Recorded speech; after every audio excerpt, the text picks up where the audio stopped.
Magandang araw po sa inyo lahat, sa mga nagpapakalat sa TikTok ng merong masamang balita kay former President Duterte. Hindi po yun totoo. He is alive and kicking at binabati kayo. Mga kababayan ko, kumusta kayong lahat? Ako po yung matanda na. At hindi natin maiwasan yung balita na ngayon nagkasakit.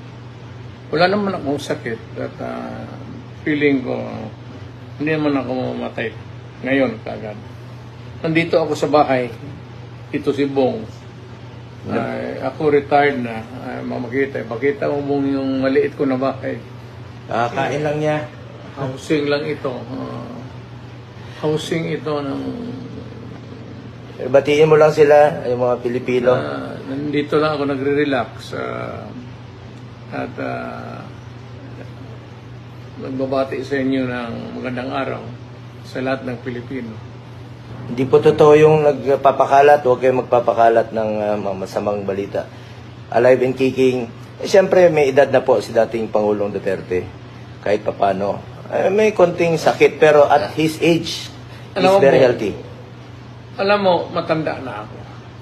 Nagsilbi na ako sa inyo ng pinakamatagal. Mayor, ilang taon.